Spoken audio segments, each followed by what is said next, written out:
sorry, Zomari, happy birthday today. Oh, yes, I forgot. Happy birthday, Zoe.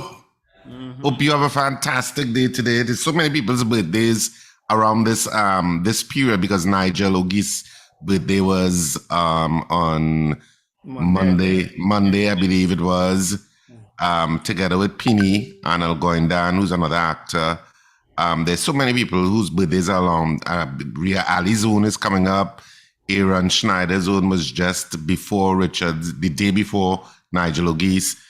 A lot of actors' birthdays are in this period. A lot. Did you all have like a lull? Was it a lull in the acting period 9 months before? Or was that all about acting to 9 months before? I have no clue. But a lot of them are around this period. Because we have had how I also remember Wendell is that we've had birthday limes, and the birthday limes have been for like several people, 3 or 4 people. Okay, in one line. Yeah, one line, but it's because everybody is on the same time. So all right. So nicely, man. Of course, nobody could act a crazy lady better than Zomari Tank. Happy birthday, Zomari. Yeah, she acts a good crazy lady. Our poll this morning, Richard, was? Do you think that the Beetham Landfill should be shut down? Yeah, and 16 people said yes, 3 said no. Absolutely what I have. Yep. So you can continue to vote on this poll throughout the day, through all programming, and we'll give you the final results tomorrow morning. So, of course, the vast majority are saying yes, it should be shut down. Technical support is asking that you all put on your cameras, please. Oh, okay. I didn't realize. I didn't see the message. So, oh yes. I'm just seeing it. Sorry. My apologies, Ruben. Why is my camera not coming on now? Right. Okay. It's on. It's on. Do I have a background there? I tried something this morning.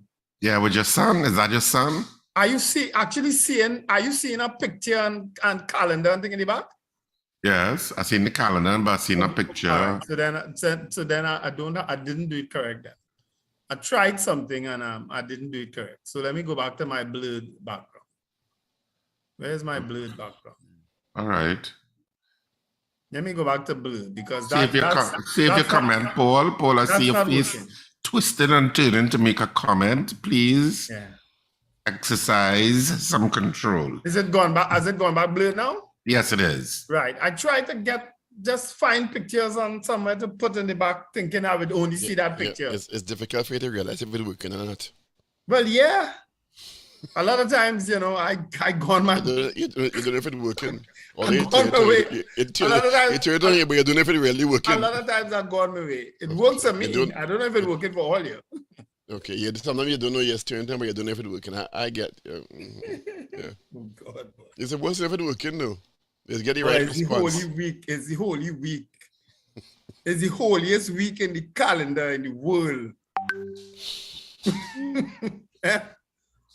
Get some reference now. I sometimes wonder what there must be some long-term objective for the landfill. Is it that they're reclaiming land north of the Caroni area there? Is it, because that's north of the Caroni, right? When you go around the coast there, right? Yeah. So, and there must be some sort of environmental impact assessment done, what I'm hoping, of what that is doing as you go south to the swamp, right?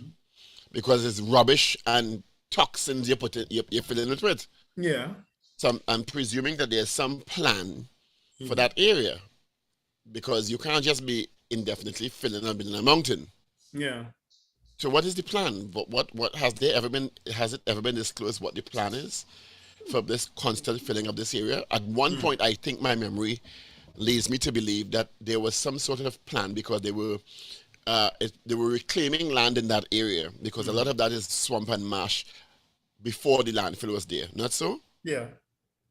Even coming from the overpass by Barataria there all the way down, it's swamp and wetlands and marsh into the landfill area, which is which goes to NP. So what is the plan?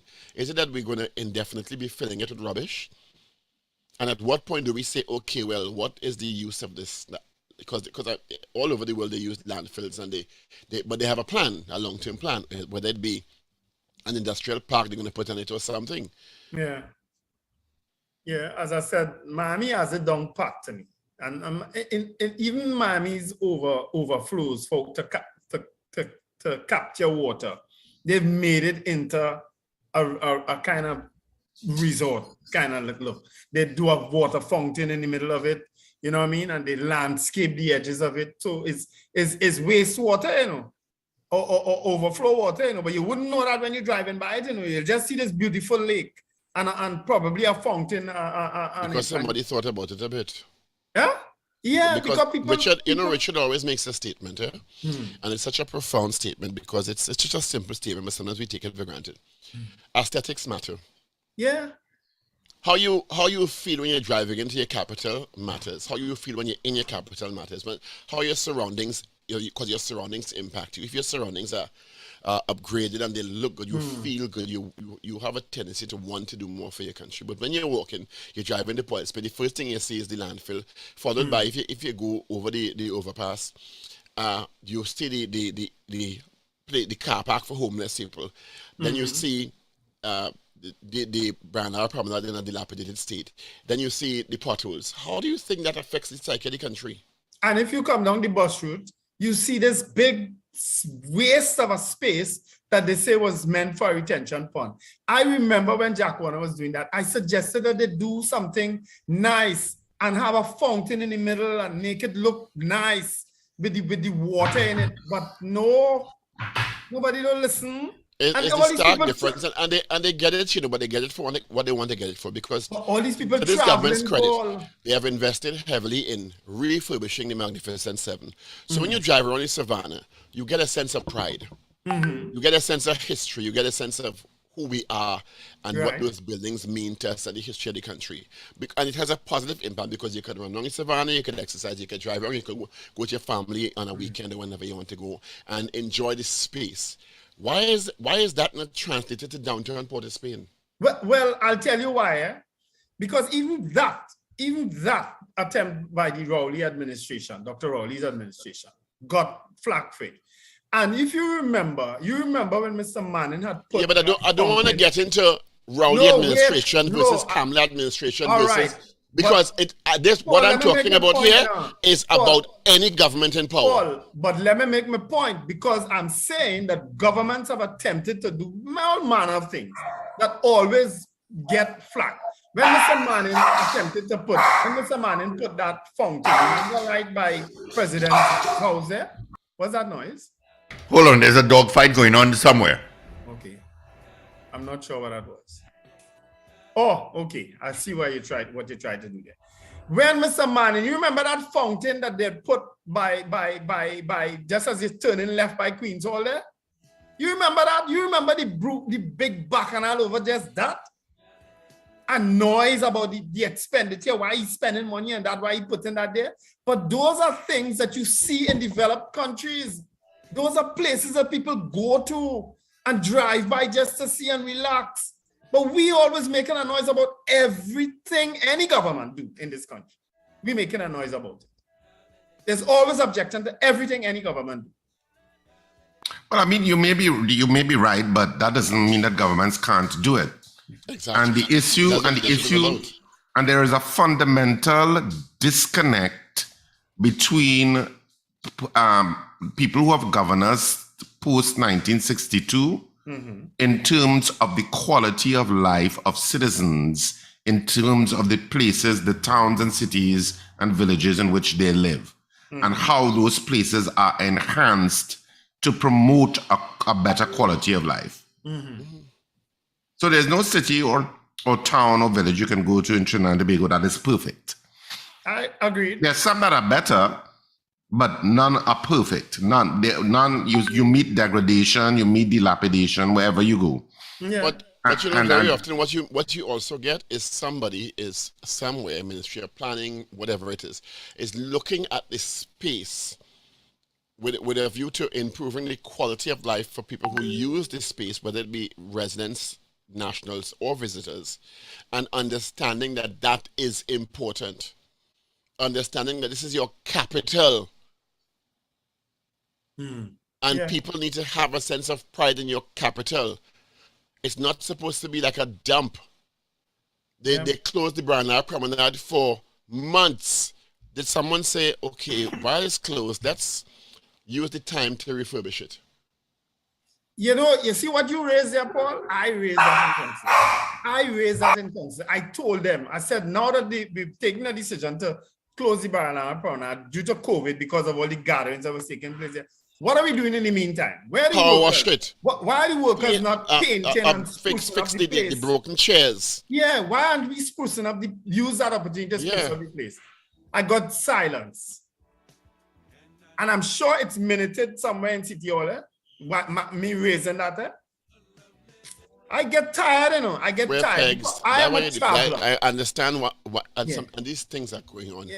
Decade after decade, administration, we spend $63, $53, $55 billion a year in budgets. And do the citizens, and yes, a lot of it, most of it goes to basically running the country, but do the citizens feel that their quality of life, their environment is being improved? In large respect, I made reference to 3 places the other day for you guys, and Ms. Thompson joined in Harris Promenade.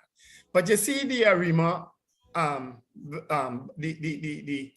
the clock is, the dial is? The city center. You see the city center. You see the Kweze by San Juan there, by the bus terminus, and you see Barnard Promenade. Those are 3 easy fixes. Those are 3 easy areas to really live. Road, the Point Fortin City Center. Yeah, I think Trinidad and Tobago thrives on chaos. Thrives and when I say thrive, it has become such an accepted part of the cultural landscape that you don't see it anymore. If you look at downtown Arima, for example, and I can speak for downtown Arima, what Arimians walk downtown to a window shop or just take a casual walk down Arima because it's so beautiful? Zero. From how old Arimians were. Old Arimians, you would walk down the road and, you'd go with your parents and you're going for a walk. I don't see that happening much anymore. Why? The court, where the court used to be, was abandoned. And the court was planned. They were supposed to build a new court on that plot of land, which is right next door to the fire station, which is where the old Arima court used to be. They broke down the old Arima court and they say, let vendors go there in the interim until the court ready to build. Some 30 years later or more, what do you have? You have a whole heap of unattractive huts with vendors selling. People who are walking Arima generally, and when they're coming to that point, I don't care if they vex with me. When they come into that point, cross the road. Because they don't want to pass in front there, especially young women. You have some that will brave it, but plenty don't. They walk on the other side of the road because they don't want the harassment, they don't want whatever it is, comments, because there's always a set of fellas there in vests and what kind of looking like they're just hanging around there whole day. I can't be. Some of those small vendor huts, I calling them huts. You know what I mean? Yeah. They seem to have more workers than a big department store. Because all of them are always outside. So I assume they're all workers. But that's what Arima has become. Yeah. So, and there is no Arima member of parliament, there is no Arima borough council that has been serious in changing it, in changing how Arima Central looks. How can I make this attractive for the people of Arima so that families in Arima will feel safe to walk down the road in Arima for a walk, for people safe to walk their dogs. Part of it also simple things. That you pay hefty taxes, and that's what you're paying a lot of taxes for too. Yeah. For infrastructure. Most of our taxes go into the consolidated fund, and that's not being distributed specifically to the Arima Borough Council. Yeah. So they would. So I know local government places, local government bodies are going to say, well, we have the plans, we just can't. We are under resourced. Yeah. Which is I'm what not the so- whole local government reform is supposed Yeah. to take care of that. But I'm not even sure they have the plans. Let me Right. start off there. I'm No, not I even think- sure they have the plans. Because as I always say, what you suppose you go to towns and cities abroad, you go back 5 years later, and if you see what kind of transformation taking place, Even small towns. yes, you see, you come back 5 years later and you say, oh, good. As a matter of fact, some of the most beautiful places you can visit in the US and the UK and in Europe are the small towns that are so they're so quaint. They've kept the historical look, but they've made it so that that's part of the aesthetic of the place. It doesn't have to be glass and steel, you know. Yeah. No. But they've made it look clean and appealing, and you have a small town feel, and you feel proud to live there. We don't have that. Exactly, because there is a brand. Yeah. And they understand their brand. Do our towns, cities, and villages understand their brand? I wonder if the tint in state official vehicles are so strong that they don't see or do when they're driving through town. But they go abroad. They go abroad and they go and pose in some of these same And places take that we're pictures. talking about. They take pictures in some of these same places we're talking about. They drive through these places with their families. That must be why they do this Savannah, so they could take dignitaries there by magnificent. But what about downtown? Downtown Port of Spain is a dump. It is not what it should be. It's just so sad. And and these things, and I always say these things need leadership. These things need It's somebody all to about say, leadership.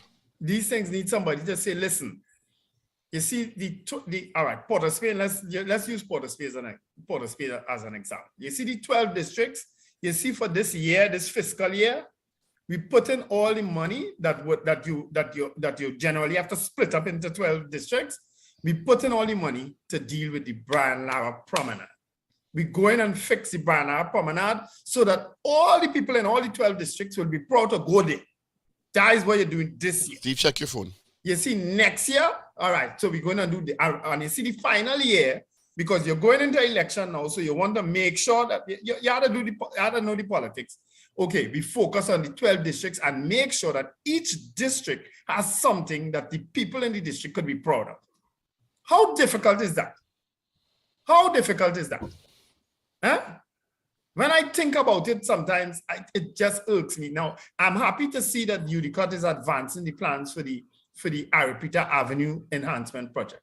We got that in council recently to approve, because they're going to use Adam Smith Square. They asked for permission to use Adam Smith Square, so a part of Adam Smith Square, so that they could do their site offices, and so the project will take off from that point. I'm happy and I like what I see. I just hope it comes to fruition soon. They gave us 6-month period, but they didn't give us time that they're going to start. But they gave us 6-month period, they're going to finish. So I'm hoping that 6-month period starts before the middle of this year. So that by the end of the year, that Arpita Avenue would look different. And UDCOT is doing that. Thank God. It will be interesting to see what the plans are and how it rolls out. But there is an investment in the burgesses of those various towns that is not linked into in terms of assisting whatever plan that you have or whatever brand you have for that city or town. There is a disconnect. People don't feel connected to the representatives of local government. You don't. If something happens, you may seek them out. One of the problems in this country is, but you don't feel connected to them in terms of the value of where I live and how it should look and how should it be improved. And there is no enthusiasm or energy of burgesses to say I am part of the problem solving because my local government body has engaged me. I think one of the problems in this country is that everything is so linked to election cycles that in between that, there doesn't seem to be any motivation or impetus to do better. But councillors have been doing work here, but of course, a lot of what councillors do might be so minuscule that it goes unnoticed on a lot of times. And a lot of them don't know how to market themselves and how to promote the things that they've done. Well, councillors may be doing work, Wendell, but in each of the regional and or city corporations? Is there an overall thrust so that the burgesses in the area, in the division of the district can say, well, after this 3-year term, I can say this has been done or that has been done, or I feel my life has been improved in this way or that way. So the councillors on the ground, they're doing the patching stuff, the band-aid stuff. But the overall thrust of the corporation, you don't see it. No, you don't. You can't see it because in a lot of instances, administration, the political arm and the administrative arm, instead of them they so. In a lot of instances, almost in all the corporations, they are not this way. They're this way. And the funding too. Yeah. And it gets back to connecting to what you were just saying there, Paul, and Wendell. The issue of, because you have problem, like how I would say that old courthouse route has become something that's not attractive. How do I make it attractive? Do I have to have a redesign of those huts? If it is that you're allowing vendors to remain there, because that could be a decision. The decision could be that they remain there. Yeah. But how do I make it more aesthetically pleasing so that it's a win-win for the people who sell there and for the people who traverse the streets of Arima?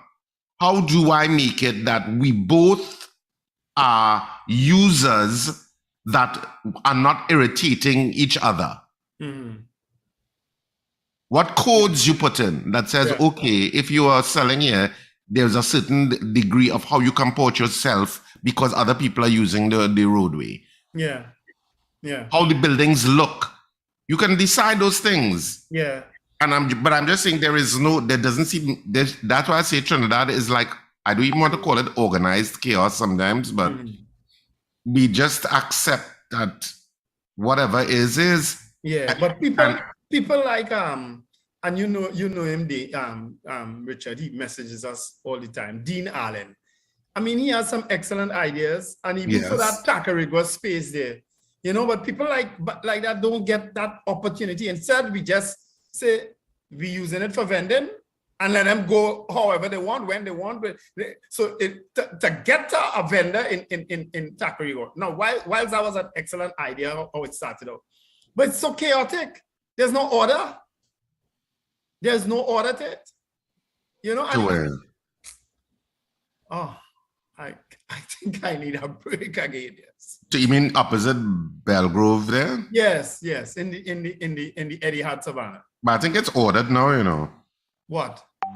The selling. What do you mean? When last you went there? But I mean, I pass in front of it. Right, but you see it looking like it's ordered, but driving. Well, I haven't driven in, but but it seems orderly from the outside. Ordered, yeah. Go ahead. Yeah, it seems ordered, but I'm not sure. Oh, we have a guest. But you're right about Dean, though. That Dean has, but Recording in progress. Artists speaking out in terms of how you incorporate art in community and stuff. In the environment of government officials, that is like, I don't know. Okay, well, let's introduce the CEO of SWMCOL, Mr. Kevin Thompson. Mr. Thompson, thank you for joining us this morning. Good morning again, Paul. Good morning. Good morning. How are you? He's an important man. I've never met or heard about this gentleman. Good morning, Mr. Thompson. And that's probably good in some respects, but bad in other respects. But everybody gonna know you after this morning. Well, great. SWMCOL is the state agency that is responsible for the management of the Beetham Landfill. Is that correct? That is correct. All right. Go ahead. Well, we manage Beetham along with Forest Park and Guanapo, and we're responsible for stewarding about 95% of the waste that Trinidad and Tobago generates. Now, this may seem like a rhetorical question, but what does manage the landfill mean? Managing landfill means accepting municipal waste from all of the regional corporations except for, Tobago. We don't cover Tobago. There's another landfill in Tobago managed by the THA. It also means accepting special disposals, giving guidance, setting standards, to contractors that come into us, and working with a number of, I would say, number of persons in the informal sector in order to make waste management in Trinidad and Tobago work properly. And Paul, we would have spoken before about some things that SWMCOL is doing. Importantly, we have started the process of building a new engineered landfill at Forest Park. We do need the population's support and, well, frankly, a change of behavior in the approach to waste, where we need the population to come on board with us and start segregating waste. Importantly, we are also working with our ministry, our line ministry, Ministry of Public Utilities, to advance legislation and support policies in the area of recycling. So all those things kind of work together. Where we are today as a nation, we cannot continue with, as you know, Paul, Beetham Landfill has been slated for closure. Guanapo has also been slated for closure. I can say that Forest Park is, as it currently operates, is at or near capacity. What does that mean, slated for closure? Is there a timeline? There is no timeline, because we cannot close Beetham as it is and continue collecting waste the way we do. If our last waste characterization study said that we are approximately 70% of what we put into the garbage is recyclable. And if you wrap your minds around that, that means 7 out of every 10 pieces of garbage that comes into us could be put to more productive use. In SWMCOL, we are saying that it's not waste, it's misplaced resources. And we have an opportunity as a nation to affect how we affect the planet, how we affect the plastics that go into the ocean. If we were to have a more concerted effort, take a more concerted effort in terms of our own personal responsibility, collectively as a country, we could do much better. So then, Mr. Thompson, there might actually be a business opportunity based on what you said for SWMCOL themselves at the dump. That is correct. There's a business opportunity for SWMCOL, but there's also a business opportunity for the private sector. We have started some discussions with some of the players, but we do need an overall policy to be in place. And you may be aware that a lot of the recycling of plastic that goes on in Trinidad and Tobago happens through SWMCOL. And so there are entrepreneurs already in the space making parking spaces, parking implements, park benches from that plastic, as well as we do export both plastic flake and plastic bottles as bales. And in addition to that, we're quite pleased that later on this year, we should be one of the first suppliers to PriceSmart's new plastic recycling plant in Point Lisa. So we have already signed up with them. We already have product on hand to deliver to them. And that is a way going forward. So all of this is absent of legislation, but so there are things that we can do in the space that we are doing. We're not waiting for legislation, but legislation will certainly help us. And Paul, we've spoken about that before. We need that. So with all of what we are doing, we're still collecting somewhere around 10% of what's possible. And that's really, really low. You know, I hear you on that whole legislative issue, and it just brings me back to why Trinidad is so lackadaisical on this issue. Because many countries have put legislation and you have to recycle. I mean, all of us have traveled. You have to recycle in certain cities and towns. And for years, this has been going on. They have also structured that you have to have certain types of garbage bins because the municipal authority gives you. Anytime you move to an area, if you need bins, they give you bins, etc., including your recycling bins. If you want extra, you have to purchase them, but they have to be of a particular size because the trucks that pick them up, it's pretty automated. They take it up the garbage, they use the robotic arm or whatever you call it, and everything is pretty much organized in terms of distribution. Trinidad and Tobago is like light years behind. And even in our legislation, a lot of the people who recycle now in Trinidad do it because of their own willingness to do it, because you have to find an eye-care place that's close by for you to deposit your plastics. I mean, I've been doing it for a few years now, but it's an effort. Yes. And not everybody is going to make that effort. But I mean, of course, some do, because I meet other people sometimes at the eye care bin that I go to. Yeah. But obviously it's purely voluntary. Okay, so Richard, not to cut you off, and there are enough people about talking Trinidad already, so I really don't generally get into that space. Yourself, as well as others that you would have mentioned, are taking that positive step, and we continue to encourage, and our public education is aimed at encouraging those people.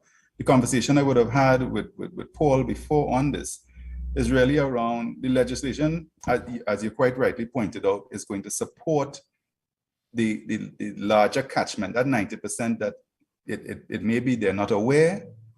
Some people don't have the means or the motivation. I can tell you, in addition to people going to the ICAP, and people come straight to our depots. So I know at least one government minister who on his personal time comes in and brings his recyclables. So there are people, and there are other persons in society that come into us, and we work with not just individuals, but also NGOs coming into us, aside and apart from the IK. So there are, I think, a willing mass of people in Trinidad and Tobago already.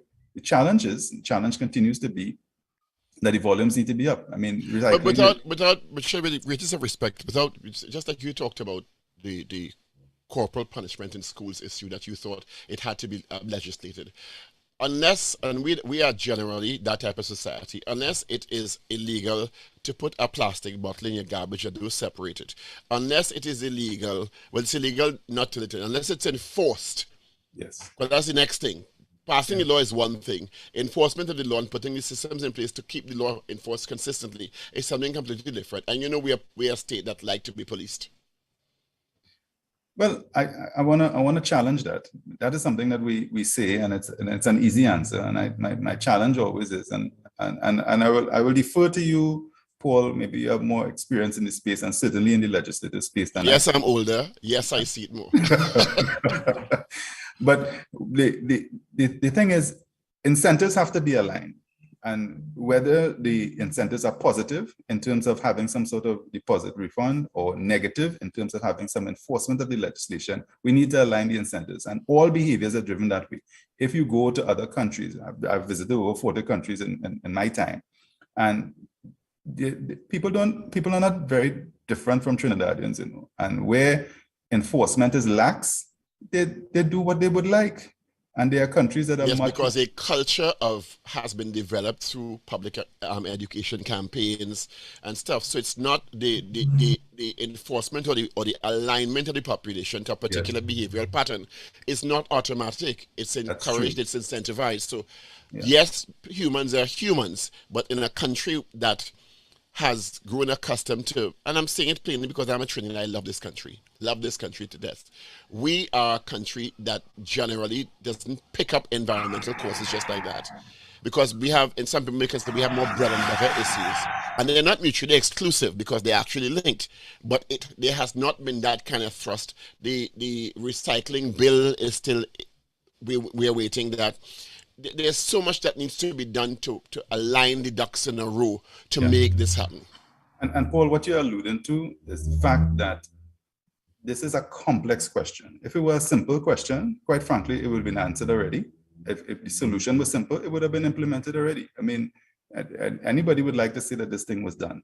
But what I can tell you as a stakeholder, we have been engaging with other stakeholders, you know, getting their opinion, getting their input, working with our ministry. We have meetings set up to discuss in advance what is the consensus position for the country, and then it will be up to the ministry then to come back to the stakeholders in a more formal way and engage and kind of sign off on it. But what I can tell you is that there is willingness in SWMCOL, there's willingness in the civil society, there's willingness on the ministry side. As a senior official in a state agency, you're saying all the right things. The population fed up waiting for consultation and talk while the smoke coming out the landfill and choking the people in the Beetham and shutting down NP distribution center. People are just so tired, and this is not aimed at you by any means, Mr. Thompson. This is just, the population is just so fed up of the length of time it takes for this level of progress to take place. Yeah, and I don't think that. Let me just respond to that briefly. I agree with you. We live in a society, and quite frankly, SWMCOL was formed over 40 years ago to deal with these issues, and there have been other challenges why we haven't gotten to the place we've been. We've been talking about this beverage bill for more than 20 years. What I can assure you is from our position here at SWMCOL, what we have advanced, our new position that we're advancing to the ministry is not just about the beverages, but we are looking at recycling on a whole. We are looking at other waste streams, and we are discussing with the ministry how we can not just come with beverages, but also at the same time tackle e-waste, tackle tires, tackle organics, because you're right, Paul, we have waited a long time, and we ought to, in terms of our response to the citizenry, give them more options in terms of where we're going. And we're not crafting a framework that just deals with one thing.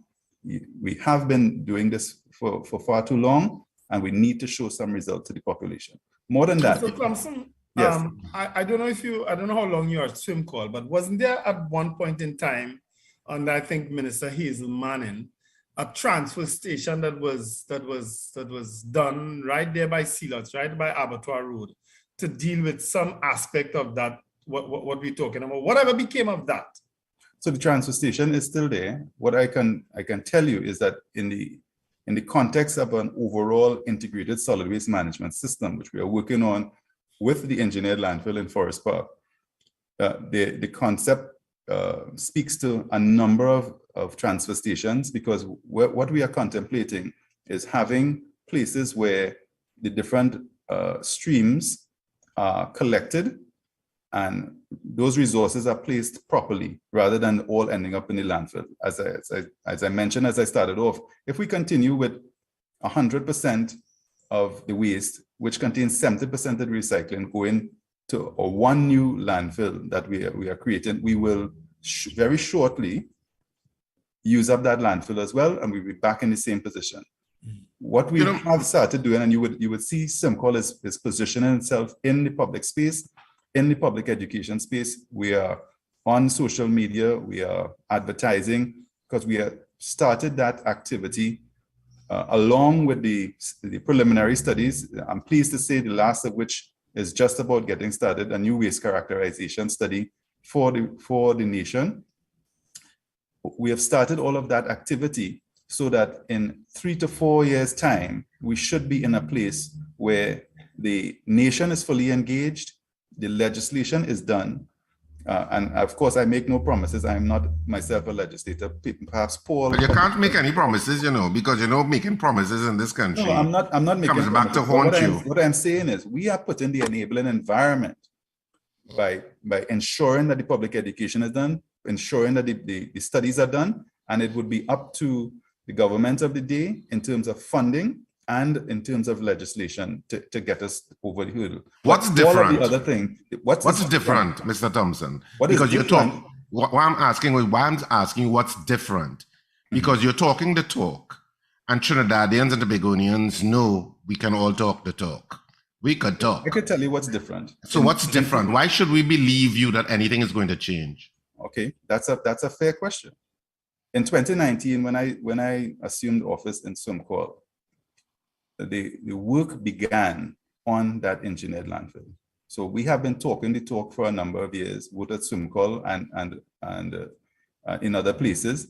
But I can tell you that the traffic study is completed. I can tell you that the geotechnical study is completed. I can tell you that we have just finished the bid round with the assistance of the IDB for the waste characterization study. And I can tell you that within a year's time, that first phase of that project is done. We have a 5-phase project. We have funding identified. We have communicated with the ministry. We are getting funding through the public sector investment program.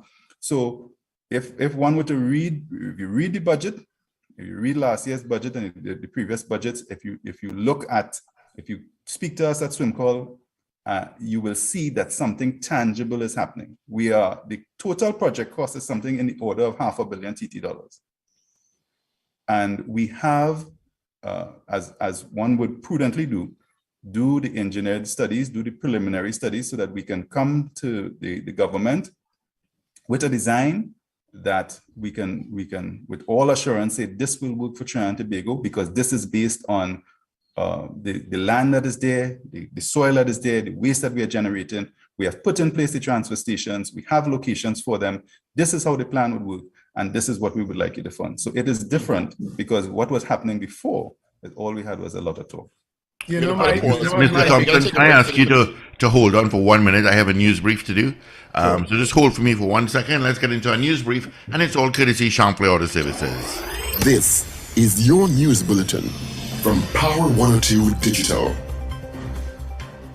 The Oilfield Workers Trade Union is rubbishing Minister of Finance Colm Imbert's fuel hike defense that TNT has the second lowest fuel prices in the Caribbean, saying that citizens of those countries enjoy a better standard of living. At a news conference in San Fernando, OWTU President General Ansel Roger accused Imbert of deceit following an announcement that the government would increase fuel prices on April 19th. Tobagonians believe the impending hike in fuel prices would cause more hardships for citizens who live on the island, especially those who have to cope with shrinking finances. Head of the Tobago arm of TNT Chamber of Industry and Commerce, Diane Haddad, spoke yesterday and said that the business community can no longer carry the burden of absorbing losses created by government policies. She said the public sector continues to remain inefficient and is still working by appointments even though the economy has opened. 36-year-old David Alexander is expected to appear before a Couva magistrate this morning, charged with manslaughter against his daughter Aaliyah Alexander. According to a press release from the TDPS, Alexander, a corporal attached to the Trinidad and Tobago Defense Force, was charged with the offense following advice received from Deputy Director of Public Prosecutions Joan Honor-Paul yesterday. In Guyana, police are searching for a 56-year-old Guyanese man after his wife, Savitri Raj, was brutally stabbed to death at their home on Tuesday. The man has been identified as Vijimal Raj, an East Coast Demerara resident who, according to Guyanese law enforcement, is now on the run. Police say the body of 57-year-old Savitri was discovered in a bloody state by her son in the early hours at their 15th Street Fowlis East Coast Demerara home. The mother of three was reportedly stabbed multiple times, allegedly by her husband. And a CNN team witnessed intense shelling of the residential district of Saltivka in Ukraine's northeastern Kharkiv, with a local official saying they believe Russia was stepping up attacks amid a new phase of military operations. Ukrainian officials have warned for days that they expect a major offensive push by Russian forces in the eastern Donbas region as Russia repositions troops and equipment following a failed push to take Kiev, the capital.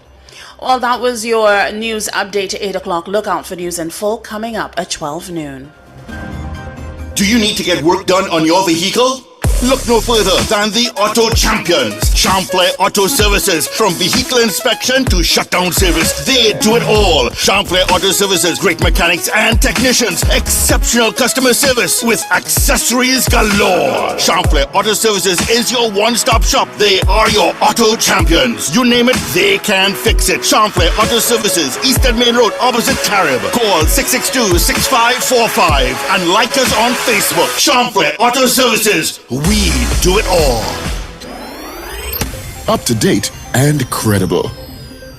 Power 102 Digital. All right. Thank you so much, Champlain Auto Services, for powering our 8 o'clock news brief. They're on Eastern Main Road, just opposite Carib Brewery. Give them a call at 662-6545 and like them on social. All right. Thank you so much, Champlain Auto Services. All right, gentlemen.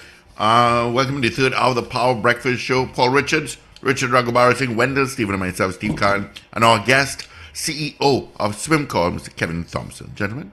Mr. Thompson, what is the stop? And I'm very serious about this question. What is to stop all the plans that you have outlined from us changing if there is a change of government?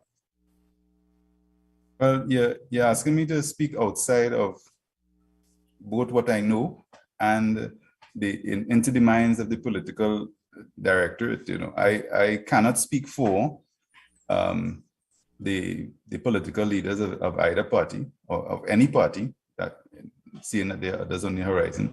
So, but what I can say, you know what my question is, what is protecting your policy and your plans in the event that a government changes? What protects it? Science. I Science think is that? The science, the studies, well, I think that the work that we have done is would put any new government in a difficult position if they were to say, let's continue doing what we're doing. Because what we are sure about is that that is not working. All right? And let's be clear. Apparently, you all haven't lived here very long. Clearly, yes. That's why I asked him that question. Eh? You're all just learning Trinidad and Tobago, because any government will change any policy and justify it if they feel. So, and we know that when there is a valid question, but it is beyond Mr. Thompson's remit, because even if you have the soundest science behind and you're doing your studies, if it's not within their policy framework, they will dismiss it. It's as simple as that. Yeah, and that's my fear. So let's hurry up and do it now. All right, so that's what we're on about. Well, you planning a change in government, Wendell? No, I just know. He's a little concerned, Paul. A little nervous? Okay, a little nervous, maybe? Okay. I know he spoke about 5 years. Bring it down to 3 now. Well, if again, as I said earlier, if it was so simple, it would be done already. We are doing all of the groundwork, and we're doing so prudently. We're doing so with engineering studies. We're backing it up with data. But what I would say to Paul's comment is that some of what we are doing, like working with the NGC to harvest landfill gas, and I'm pleased to say that we've done a preliminary study there. We would have launched that at our ministry last year. We've done a preliminary study. We are at a point where we will come back to the SWMCOL board, and they will approach the NGC board for an investment decision to do some further studies.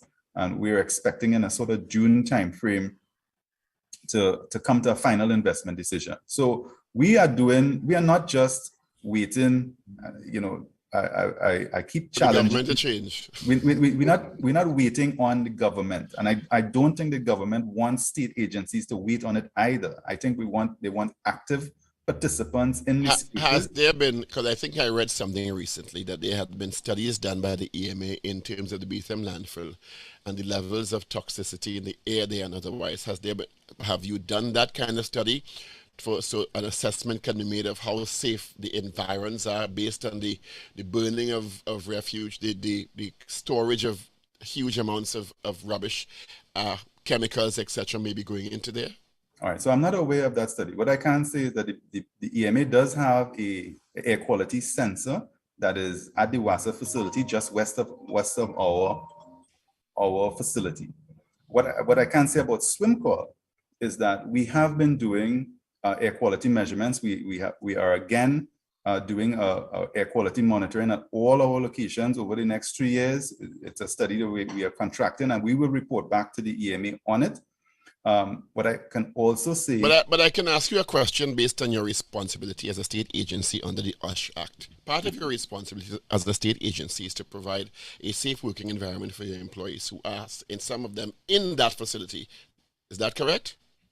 Yes, it's part of our responsibility. Right. So if how can you maintain or oblige that responsibility if you are not aware of the air quality that these people work in, and you're waiting 3 years to report?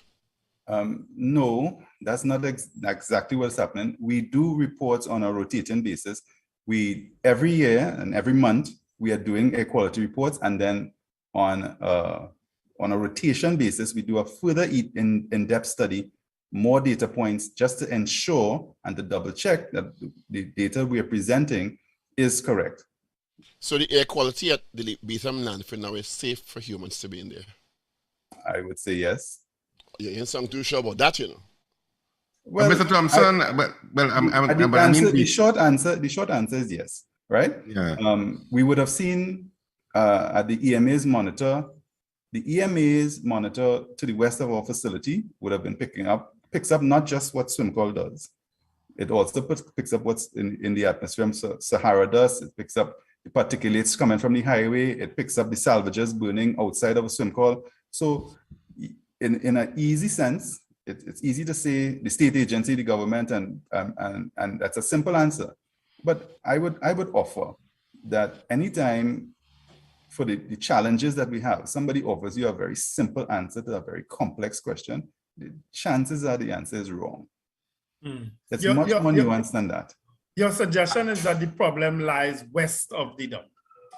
No, I am suggesting that the monitor is picking up SWMCOL and others. And it is easy to say SWMCOL and that you have your answer, then we don't need to do any further investigation. There's no more brain power is required. We found the answer.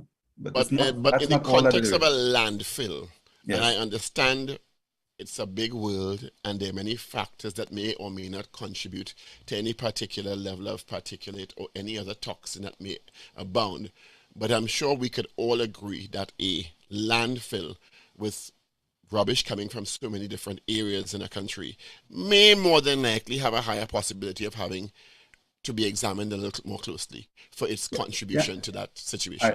I will agree with that. We are taking in municipal solid waste. Paul, your aerosol tins, your organic waste, and those things combining with each other and producing the results. People sending in their batteries, the alkaline batteries, all sorts of things are coming to us. So those things mixing together does present a challenge. What I can say that we have done, again, in Guanapo, over the last year or two, we would have done a study about the water quality being affected by our activities. Thankfully, we were, the report shows that we were not affecting the water quality as had been reported and had been to us. We are just about to get started with another study. Wait. Is this an independent report? Because I was coming to Guanapo to bring up that said issue, because that issue has been circulating for a little while. And so I was bringing up, how safe is Guanapo in terms of the water supplies in the area, etc. And you're saying a study is saying that it's fine? Yeah, Richard, we have been taking a very proactive approach to all of the challenges. So people may talk, we are getting hard data and science to either advance to the relevant authority or to take action on our own regard to ensure that we are doing the right thing. Paul is correct. We have a duty of care, and we are about getting data to support the direction that we need to move in. So we have been getting very good support from the ministry in terms of implementing what needs to be done.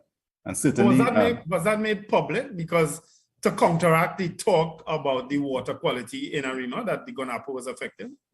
Well, Wendell, the challenge always is in Trinidad and Tobago that bad news travels very, very fast. Good news, not so much. So if you make an allegation or you say something, well, SWMCOL not doing the right thing, then that travels very, very fast. But then we come up with a report that was funded by we had access to the Global Environmental Facility funded by the UN and our partners in the Basel Convention Regional Center, along with a Dutch consultancy conducted the study, and we simply facilitated the study. And the news was positive. There are contaminants in the water, but what I can tell you, if you really want to solve the contaminants in the water, you might need to close down a pig farm or two in the Guanapo area. That's what I would say about that. But you need to get active on social media or hire somebody like Gary Griffith to respond to any and everything. Well, if there are contaminants in the water, that's an issue, whether it's SWMCOL's fault or not. And if your study has indicated that there needs to be better better monitoring and a better dealing with the problems of the water that your study has found, then certainly that should be articulated to the correct agency to deal with. It shouldn't just sit on somebody's desk. I agree with you, and as you're telling us exactly what we have done. So we have passed those studies on to the relevant agencies, and we have placed signs, in fact, at the water courses indicating that it's not safe for bathing and for cooking. So we've held stakeholder consultations, and the review of the report, we've made it open to the residents of Guanapo. Interestingly enough, it wasn't very well attended, but that stuff is still online. You can go look at it online. The report, I believe, is online. So we've placed the signs. We've had calendars. We've made interventions in the population there to advise of our findings, well, the findings of the study group out of the Netherlands. But we have done all that we can do in the space as a responsible participant. As Paul said, we take our duty of care very seriously, not just to our employees, but also to others in our space that we see as stakeholders. And certainly those in the fence line area of around our landfills are part of our stakeholders. You know what I remember? Is there a long-term plan, a documented long-term plan? Let's presume the Beetham Landfill will close next week. Is there a long-term plan for that space, or does it have to be curated for a while, given the toxins that may be existing in the area? What is the long-term plan, all things being equal, for that area? So the long-term plan is not just to close the Beetham landfill, but then you need to rehabilitate the landfill, right? This is what is typically done. As I said, we are already investigating opportunities to harvest the gas. We are, in fact, I am in discussions with a couple groups now, talking about how we can take the energy that is already in there and convert that back to some useful product, whether it is plastic or oil, and then generate some sort of funds that we can give back to the government and to the people. So there are opportunities that we are looking at, and as well, we are also considering a transfer station at the Beetham, so that the waste from the general catchment area will come in, be sorted. And then we are also thinking about some of the proposals that we have in front of us, look at putting a plant there to do some conversion of materials. We are looking at the thing holistically, and this will require. Why, if waste is valuable in most jurisdictions that look at it from the proper perspective? It's not just things to dump, as you said. 90% recyclable. There are other things that you can do. There are tire recycling plants. There are bottle recycling plants. Why is it taking this country so long to understand? You said 70, not 90. 70, sorry. To understand the value of our waste if treated appropriately. Well, we have not looked at it in that way. I mean, quite frankly, as you said earlier, Paul, we need that public education, some of which we have started. We do not have the huge marketing budgets. We are working with a lot of partners in this space and a lot of NGOs, but we are talking about a shift in how the general population views and treats with waste. We have challenge. We are over 50 years old as a country now, and we require some more maturity in how we approach some of these things. Now, nobody, as they're growing up, wants to do the mature thing.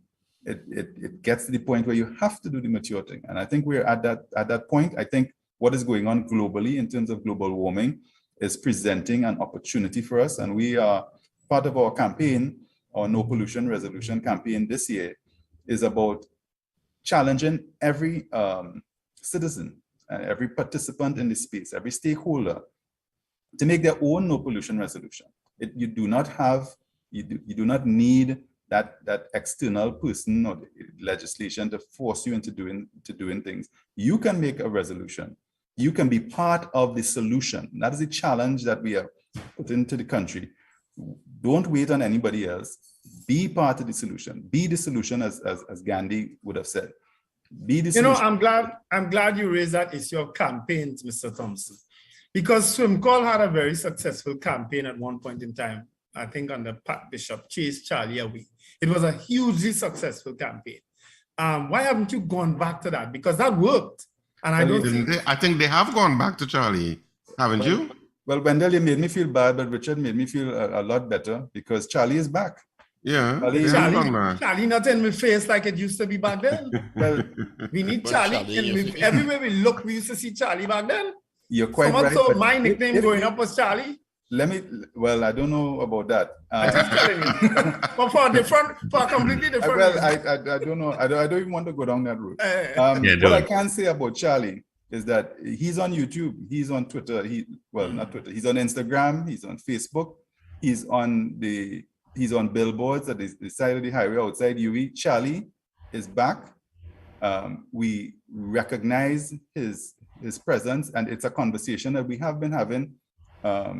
Since I joined, people were asking me, well, what about Charlie? What about Charlie? Well, Charlie is back, and Charlie has some other another cohort with him, Eco Heroes, because again, as we press this message of becoming part of the solution, we want to challenge people, not just to be the negative meme in a Charlie, but do the right thing and be an eco hero, because as we continue to challenge and to message, 1.5 degrees Celsius rise in the temperature is a threat to us all.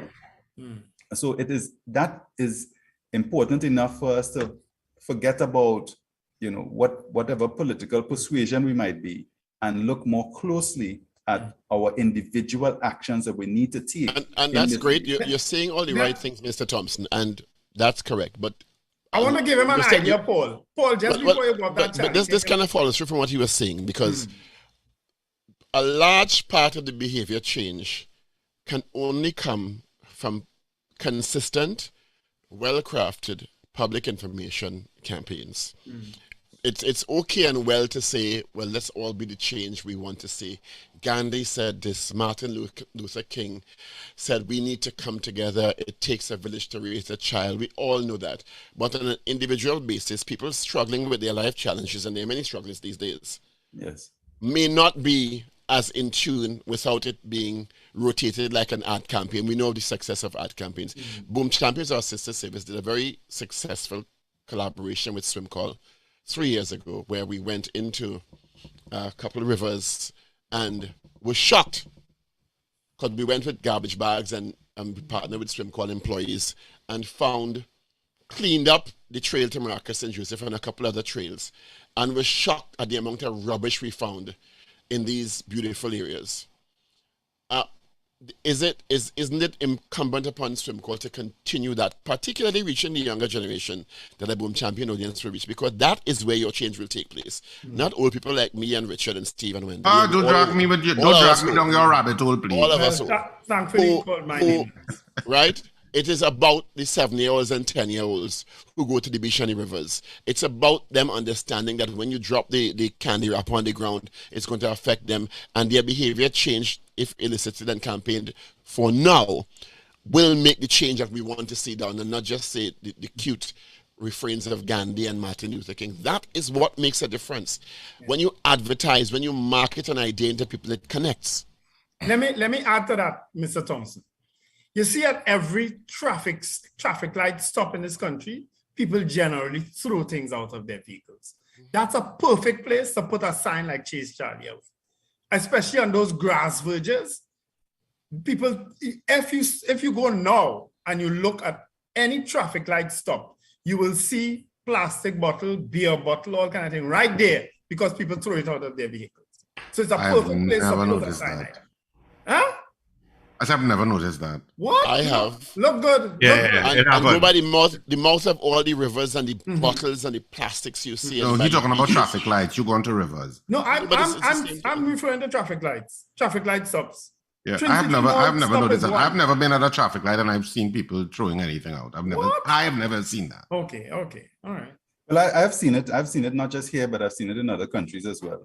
And I think all of the comments that you all are making have some validity to it. What I can say, Paul, is that we have started. I mean, my own personal no pollution resolution is to do more beach cleanups. I would have started in the Anchorage area, Chagaramas. We would have been back there a couple times already.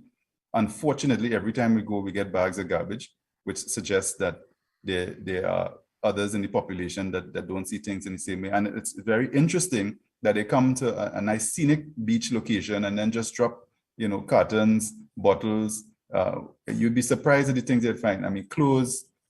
The ICC cleanup coordinator told me when they did a cleanup at the foreshore last year, they found a wedding dress and a tuxedo. So it's you would be surprised. Not mine, eh?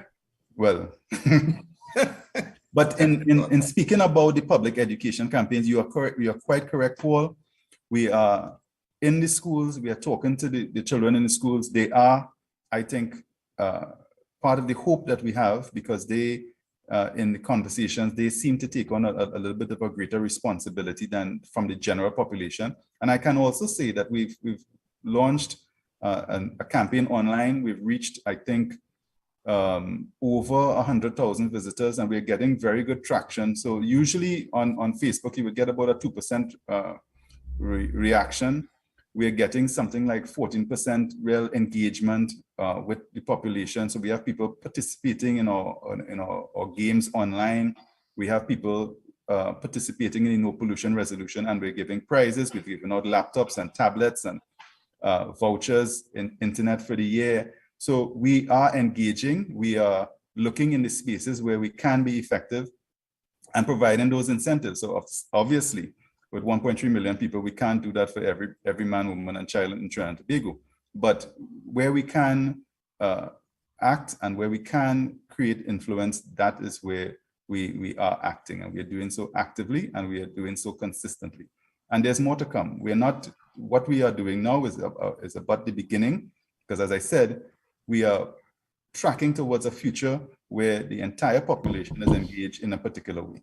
I want to ask you a question, but it's so off-key and funny. It looks like a very mischievous question. Yeah, it's a mischievous question. Do you have political ambitions? You sound very political, and not in a bad way. Not in a bad way. I'm not trying to make a jab or anything, because you sound very policy-driven. He's looking for company. Well, I would say the short answer is no. The longer answer is that, once politics is about influence, right? And what I am trying to do is to influence the population in a particular direction. You hear the answer again? But I want to find out what area you're from. You hear the answer again? I want to find out what area again? Excuse me. I am not. So there is a thought in Trinidad and Tobago that you have to be the prime minister, you have to be a member of parliament in order to do some good in the country. I don't hold to that view. I think that you said my little glib statement about Martin Luther King and Gandhi, but I do truly believe that I can influence change where I am. Page number 4, line 4 in the political aspirants handbook. Yeah, he sounds a lot like Marvin Gonzalez before. Yeah, page 4, line 14 in the political aspirant. He is my line minister, and I have to say that he pushes us as an agency in terms of what we are doing, in terms of doing more and do it faster, just as Wendell would. So I don't know if Wendell also has political ambitions, but certainly our line minister continues to push us to deliver the results faster, and with the same questions that Paul has been asking as well. We've been waiting so long. The population has been waiting so long. Why can't we have this now? And let's move on. Yeah, absolutely. I'm in that corner because as I said, we talk the talk in so many areas in Trinidad and Tobago, and the action as a result of that talk and how quickly that action materializes is a source of concern for a lot of the citizenry, which makes us very cynical and jaded about agencies and their ways of moving us forward. And of course, you mentioned climate change. And so to me, SWMCOL and what SWMCOL is doing should be prioritized way up the totem pole because of the carbon footprint that your agency governs. Yeah. And how do we, decrease that? How do we engage more in recycling? How do we move there as quickly as possible? The UN and their studies are already saying that we are the borderline of being too late right now. That's correct. So saying 3 and 4 years down the road means we're hell late. Yeah, but so it should be prioritized in bringing up those timelines as quickly as possible. And if Marvin is listening, certainly prioritize SWMCOL, please. Yeah, and I agree with you, Richard. What I would say is that for all our leading position, as it were, in terms of per capita production of CO2, I think Trinidad and Tobago produces something less than 1% of the total global emissions, 0.01 or 0.02% if I'm not mistaken. So our space in the world, our effect on the total carbon output is small. But what I also say is that every little bit helps. certainly what is being produced, the landfill gas is being produced in the landfills. If we could, as we are doing now, engage in a course of action that removes that from going to the atmosphere and put it to productive use, as a for instance. So one of our estimates says that if we are able to harvest that landfill gas, we would be able to fuel every single maxi taxi in Trinidad and Tobago. All right, so that is an opportunity for us in the context of rising gas prices. It's an opportunity for the country. It's an opportunity for the citizenry. It's an opportunity for the planet, because we can at the same time reduce the greenhouse gas effects. So Richard, your point is exactly on point. You are speaking to the things that we are doing, and we see the urgency, and we are doing things. This is very different in this space, right? What SWMCOL was doing before is simply managing the landfill, simply taking stuff in, putting it, sorting it, working with the various salvagers and whoever else. But now we are reimagining what we are doing and how we could be. What's the agency's policy on the salvagers? What I can say is there's an overall national policy. There's a national environment policy, and those policies, the policies as they exist, and hopefully as they continue to exist, speak to treating with those salvagers as a valuable stakeholders in the system. As I would have mentioned, I think on another station within the last week, the salvagers are responsible for taking about 25% of the waste that comes into the landfill. And if you can imagine Beetham over 40 years, I'm talking about 10 additional years of waste being in that landfill, which would look very, when you very say different. take it, what does that mean? That means that they are, in effect, they are sorting and they are recycling based on what is coming in. What we want to do is to structure that, right? We want to partner with them, the transfer stations and so on. We would like, at least as it is expressed in the government policy, we would like to enable that by having them form cooperatives and do it in a more structured way. So they're allowed to just come in, they registered. That's why I'm asking about the policy, because it seems, I understand it's something that people sometimes don't understand. It's important in a structured way. Is it informal? Is it informal? Is it that they walk in, they take out 25%, they could walk in with anything? Is there any regulation to it? There's no regulation to it at this time, but we are working to deal with that as well. I can tell you, I mean, within the last... Isn't that part of the problem now with the fires that are started sometimes and the problems that those cause? That's agreed. And so within the last week, we would have done a couple things. Well, we would have closed the landfill over the weekend. But we have since banned all fires by the salvagers in the landfill and all of our landfills. Can I ask a question? How long are you CEO? Sorry? How long are you CEO? About 2.5 years now.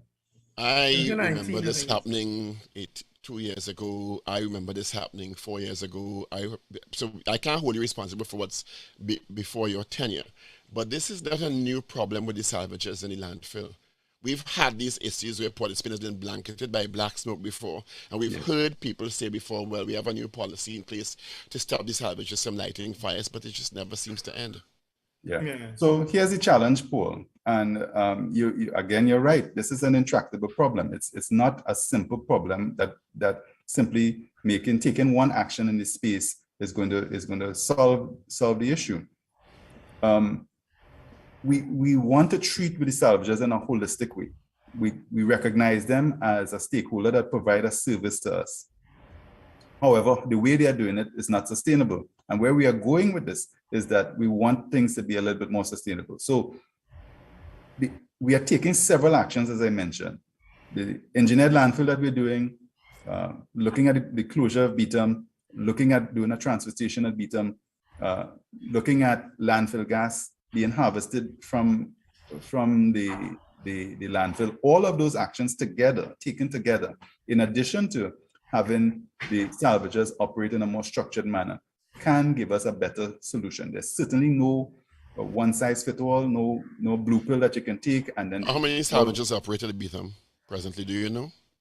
I think it's in upwards of 50. The numbers change from day to day because obviously they're itinerant, they come, they go. But all of them will need Not to be 50, 150? 50, upwards of 50, yes. Mm-hmm. Yeah. So do you think it's time? I know you said they're an asset, but do you think it's time that we just not have them in there? Ooh, why are you doing that? Again, a very simple answer to a very complex problem. That you can say that, but then, as I mentioned, 25% additional waste will be coming into the landfill, and then what do we do with it? So the landfill that has already been closed will now be over capacity in a shorter period of time. It's a complex problem. It's not. It is not just do one thing. We have to attack this on many fronts, using data to drive our decisions and considering the various positions of the stakeholders. As Paul mentioned, we take that duty of care that we owe very, very seriously. But how are you sure, Mr. Thompson, that what they are salvaging and taking out of the dump is not coming back into the dump and is actually being put to use? Because they're getting paid for it. I mean, when one thinks of salvagers, I guess from the outside, one may see the guys outside the landfill looking for the trucks that are coming in. But what I can tell you is that there are 20-foot containers inside the landfill where metal and plastic, bottles, different kinds of material are being segregated and then coming out of the landfill. Those things are being purchased. They're being shipped, they're being smelted, so those things are attracting a value, they are attracting revenue for the salvagers. So you're saying that business people, plant these containers in there so that the salvagers will take this stuff to them and be paid by them. But are those people paying for that space in the landfill, paying SWMCOL? That is another thing that we are looking at, and within the next month or two, that is an item that is coming up. So they're going to be paying us rental space for those containers. Well, I know the interview is coming to an end shortly, but I just wanted to, I know you talked about the issue of closing Beetham and you're talking about transfer stations. You touched on Guanapo. Is there a new way of disposal of waste that does not include landfill anymore? Is that what ultimately SWMCOL will be moving to? What is the plan to dispose of the waste that Trinidad and Tobago generates beyond those that you're recycling? Because I know recycling is part of it. So there's a sorting of recycling stuff. However, that's done legislatively or otherwise. But the remainder, how is that going to be dealt with in the ideal situation? In the ideal situation, as I mentioned a little bit earlier, we have not just the plastics, the beverage bottles, the tires, the e-waste, which are all basically in some form or not refined products that have been put together, but also organic waste, the food that is being eaten, and the rest of the food on your plate. We are looking at composting. We are looking at taking that and generating either for looking at composting primarily for the green cuttings and so on, also some food, but also looking at converting that food into biogas as well to then put into the national gas pipeline system. So there are options. As Paula said, it's being done all over the world. We are looking at every stream and trying to be more efficient stewards of the resources that are coming to us.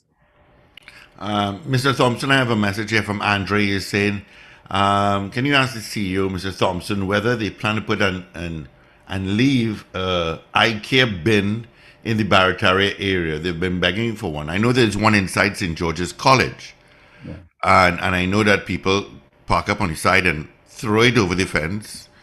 They don't have an aim like me, where you get 3 points, but they miss. And I mean, because I carry my recycle, just like Richard, I've been doing it for years, and I take it to Edward Street. Should you not be putting IKEA bins all over the place? That's one. And two, what is being done regarding that mosquito resort that you have opposite the market when it comes to tires? Okay, two interesting questions. First thing I would say about IKEA is that it's a program being run by the EMA. And actually, it's a pilot program that should have ended a couple of years ago already. So we need a more long-term solution that encompasses a more holistic solution for the nation. And the request from Andre, which I think is very good, and I commend the announcers here as well for being participants in the recycling program. The request shows that there is a desire in the population to continue and to deepen our relationship with recycling. So we want to provide that infrastructure. We want some to work with the clear policy directives. We want this not just to be a 3-year program as IK is supposed to be, but we want this to be an ongoing, the way we do things now in Trinidad and Tobago is that we recycle and that there are these spaces. And I would say, thankfully, the San Fernando City Corporation, whom we just launched an expanded program with about a month or so ago, and we are looking at expanding programs with the with Tunapuna-Puyako Regional Corporation, and looking at other opportunities as well with the Kuba-Tabakita Power Regional Corporation. So there are municipal corporations out there building on our municipal recycling program that want to deepen that partnership with SWMCOL and provide more opportunity to the bridges. So the specific case of Barataria, what I can do for Andre is that I will speak to Hayden Romano over the EMA and ask that we can get a bin in there for the Barataria community. And what about the Mosquito all-inclusive resort with tires opposite the market in Port Spain? Yeah. So the all-inclusive resort, I particularly... Is the correct name, Mosquito all-inclusive resort? Mosquito all-inclusive resort, I think is a bit of a misnomer. One, we are partnering with a couple organizations to treat with tires. We have been looking at a number of options, including building wave breaks and doing construction in the sea to reduce coastal erosion using tires. Unfortunately, those things have not come up yet, come to fruition yet. We are partnering with another organization to take particularly passenger car tires and reduce it to crumb. And we are in discussion with other organizations that are looking at building crumb reduction facilities so that we can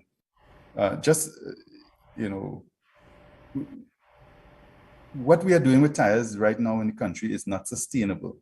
And we are challenged, right? Because we are, according to the statistics that I have in front of me, over 1 million tires are coming into this country every year.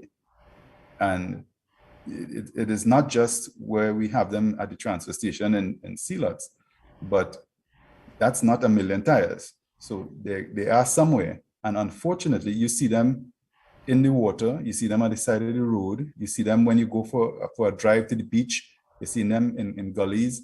And these things, this is not the way we can go forward. We have to do something that's very, very different. So we're looking at a more holistic solution.